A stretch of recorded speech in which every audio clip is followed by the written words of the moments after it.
I'm going to do something a little different. This is getting towards the end of the race, so I'm going to cut this lap and put it towards the front of the video in case anybody's just trying to get a quick preview of what the Dix Cycling Classic course looks like. I'll go ahead and point out some of the key features here.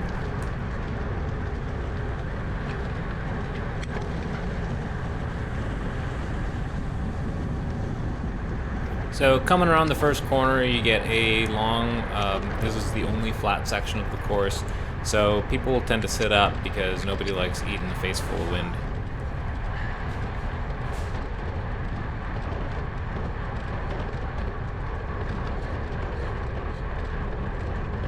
Little chicane in the course, you can take it really fast, but it is going to choke the field down to single file.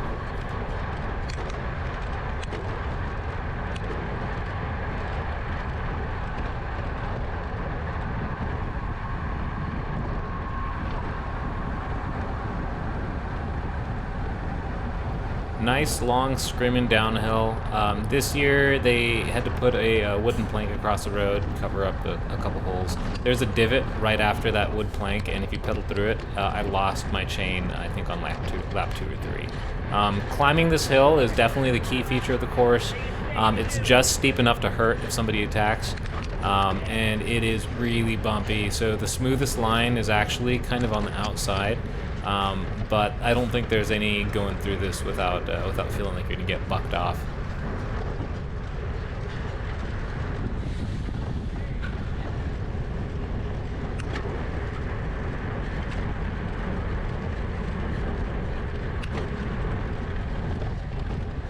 I don't know if this is flat. This feels uphill, but everybody's pretty much gassed from attacking over the top of the hill.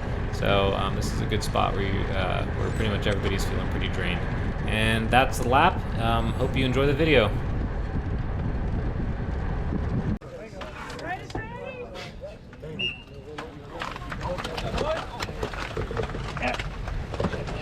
Hello and welcome to the Men's Dix Classic, Cat 123 field.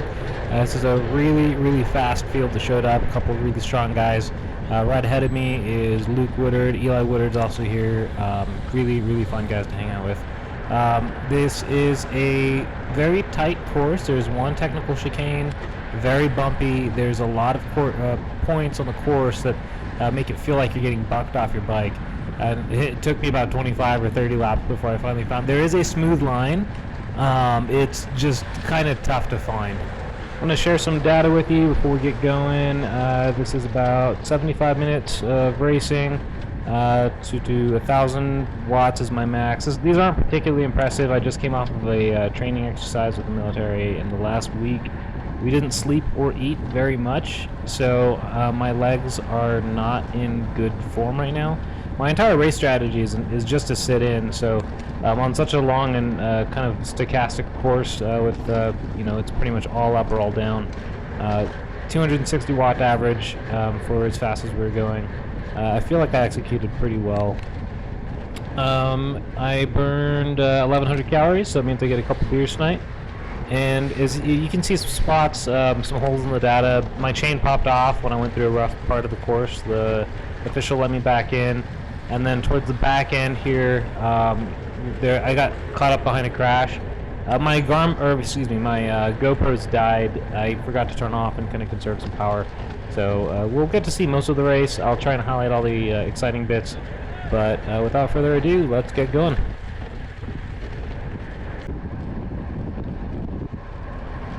I know I literally just said I wanted to try and sit in as much as I could for this race. 3 laps in and I'm off the front. But there's a purpose to this. I wanted to test the line through the chicane.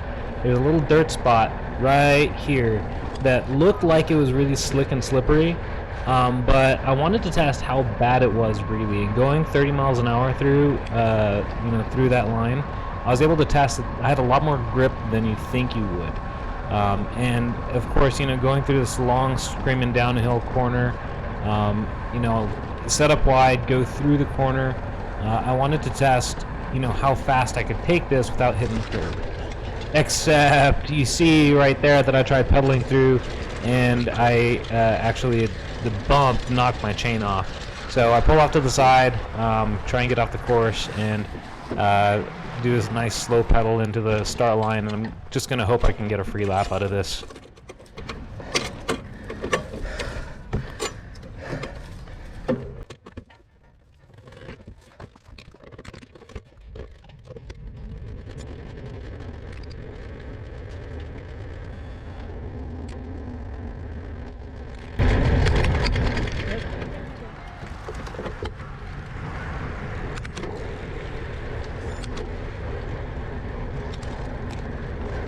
So due to the grace of the judge, she let me back in the field with no major penalty, and there's already splits starting to form. You know, this is lap 4 and people are starting to fall off the back.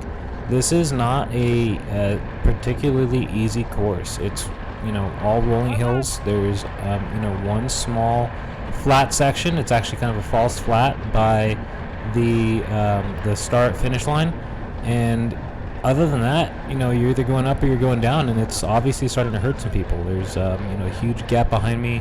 I'm kind of having a hard time trying to reattach, but I'm taking advantage of this long downhill to try and get back to the pace line.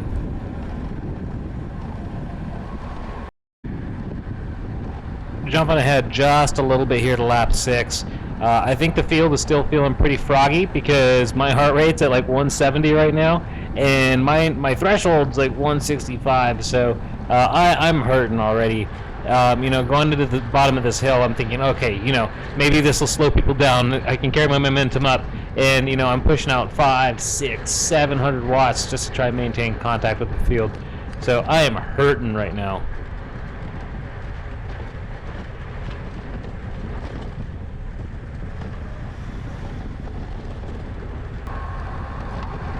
Alright, next lap, new tactic, get on the front and try and climb just above threshold, I guess to quote-unquote sag climb, but just so that this hill, you know, doesn't hurt as much. So I'm going to try and settle in at like 340, you know, kind of hold that 300, 340 watts, and you know, hopefully this can dampen the hurt.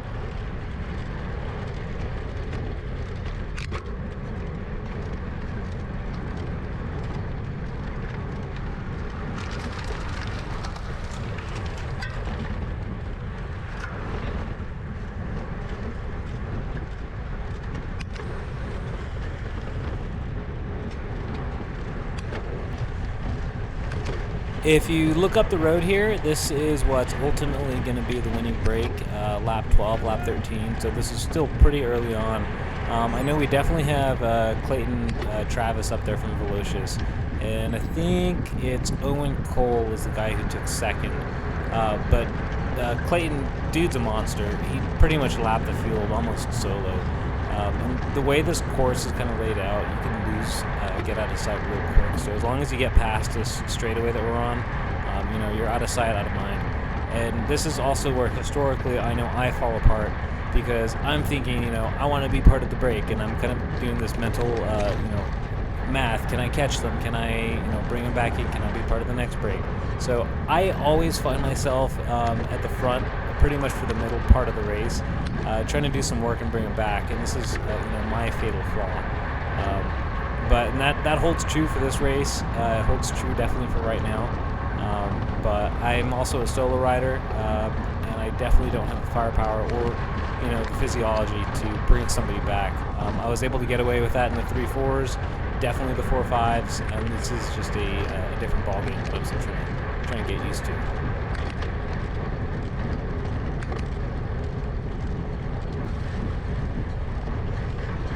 Alright, so now we've got 4 people that kind of just broke up from the field, and they're, I guess, the chase group. Again, my goal is to sit in and make it to the finish line, so I try and, you know, hop on. I guess I'm part of the chasing the chase group kind of thing, but if you look in the rear cam, we're all super strung out, so nobody's catching an efficient draft here, except those 4 guys up in the front.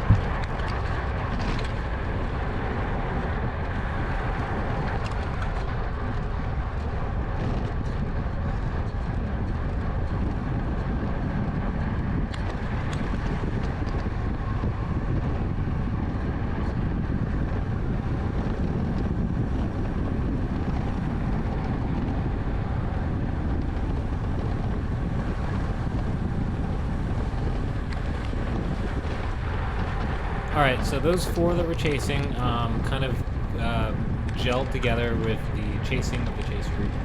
But we had a pretty big gap behind us, but you know, as soon as we hit this hill, we slow down quite a bit, and all of a sudden the field is just going to start to get back together. So this is one of the reasons this course in particular is really hard to make that brake stick.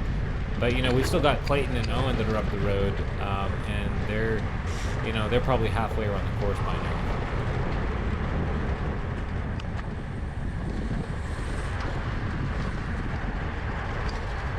Same lap, not that much further ahead. I just wanted to show what setting up for a good sag climb was. This is a little less than halfway through the race, and I finally started to catch my rhythm. You know, surviving this meant using my energy as efficiently as possible, and that meant moving up for as little committed energy as I could, and I did that pretty well on the flat. I did that pretty well going this downhill, trying to maintain my momentum, you know, get to the front of the field, and then I'm just going to set up and, you know, slowly drift to the back.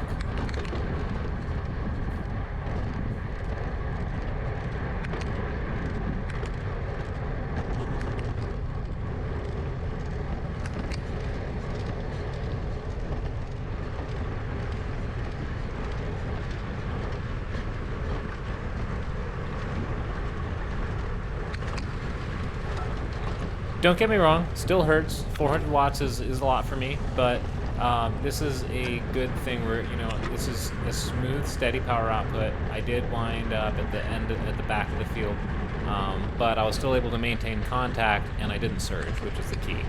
But to do that, that meant that I needed to get to the front before the climb started.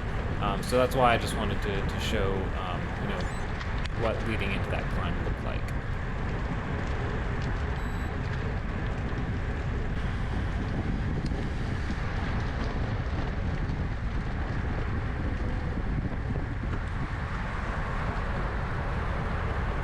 Again, you know, once the field started slowing down, freely move up.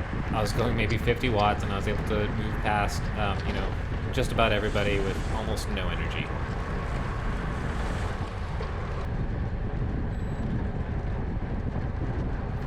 Here again, lap 25, we've got 3-4 more guys that are up the road. We're super strung out. You know, I'm pushing out, you know, a couple hundred watts just to try and stay in the draft until, of course, we get to the flat section because there's a headwind.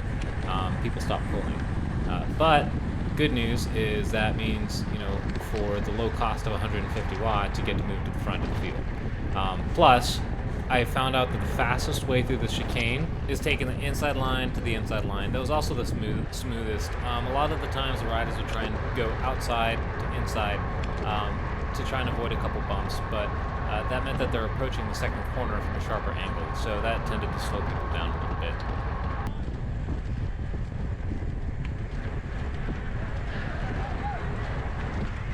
Coming into these last 10 laps, not that much exciting has happened from what I have recorded. Pretty much after the GoPros died is where the fireworks started flying. But I hope you enjoyed this video. I hope it was helpful. Nice course preview.